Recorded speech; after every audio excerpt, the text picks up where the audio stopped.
Ja, kjo është. Është kjo apo jo? Ju lutem, jepja një publikut këte. Urdhoni? Jo, a është metamorfoza, po s'është një rrallë parë të flasim këtu. Është Osman. Po, jo, pretimi... Shiko, nuk kam fjallën unë këtu, unë po flasë metamorfozë të plotë. Ju lutem. Atër, pse ti bjesh në qafë? Të lutem, pse ti bjesh në qafë plumit dhe të mos i bjesh plumbeshës? Pse ti thush metamorfozë plumit dhe të mos i thush plumbeshës metamorfozë? Ha! Shive një pak.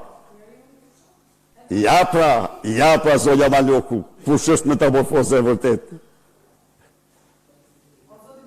Prit, prap. Ju lutem. E diçke, a e fut aty më mirë ku është kjo? Alfred, ta qojnë që ta fusë që aty? Presë del më bukur, që është e populli më mirë.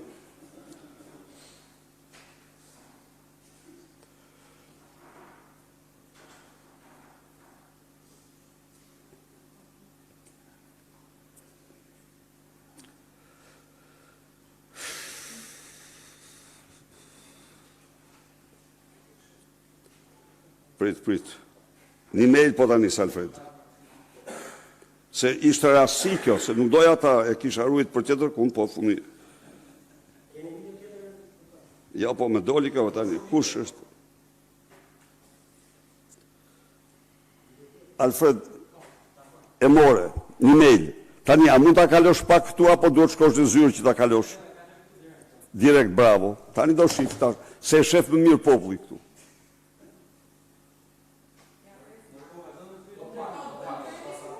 Urdho?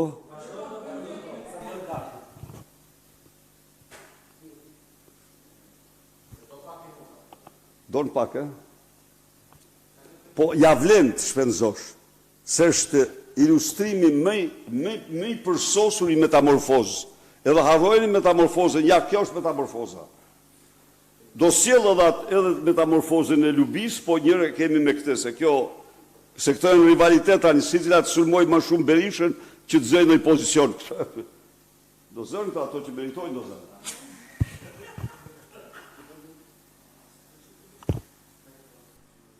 Alfred, gati? Durim.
Ilustrim më original, më të vërtet të metamorfozës në narkoshtet se sa kjo metamorfozë.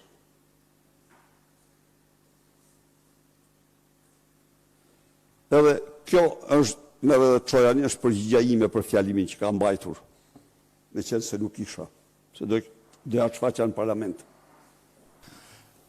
Zoti Berisha, a prisni ju ndryshim të rezultatit në Tiranë kur të rinumërohen votat për qarkun e Tiranës në bazë të vëzhgimeve që keni bërë dhe kur do t'jetë gati raporti opozitës për 11 majin dhe roli që kanë drejtuesit politik gjatë kësaj kohe për të vërtetuar farsën elektorale? Faleminderit. Të jem shumë i qartë dhe shumë i sinqert. Ky proces ka të bëj vetëm me atë që quhet transparencë. Asnjë shtytje tjetër nuk ekziston, por personalisht nuk mund të mendoja, do ta dini një gjë, çdo njeri që ka kërkuar për të numëruar votat këtu në parti, i është pranuar absolutisht kërkesa. Madje u është kërkuar që të kërkojnë rinumërim votash. Çdo njeri që ka patur dyshim për numërimin e votave këtu, i është kërkuar të kërkojnë numërimin e votave. Çdo njeri që ka dyshim për numërimin e votave në komisionin e numërimit, le të kërkojë rinumërim, dhe kjo pa asnjë lloj partipri, se ky rezultat mund të jetë ky, mund të jetë ai fare, por vetëm se gjykoj që transparenca është një detyrim ndaj secilit dhe është mënyra më mirë për t'u përgjigjur çdo dyshimi që tjetri ka. Nuk asnjë lloj tendence s'ka unë në këtë proces. E kërkojnë, e ta bëjnë. Ata që kërkojnë, kanë të drejtë dhe s'kam asnjë koment. Zoti Berisha, Osman Stafa, News 24. Zoti Berisha, në fakt më e rëndë dhe më e rrezikshme se sa censura është autocensura. E shpërndar kjo në politikë, në gazetari, ku doni juve.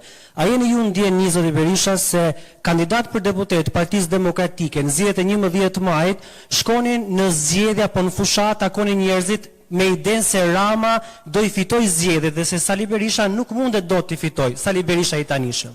Tani, unë këto i marr krejtësisht të pavlerë.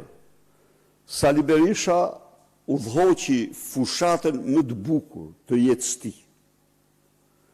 Dhe se çfarë mund të ketë përshpëritur njëri apo tjetri, ajo është punë e tyre.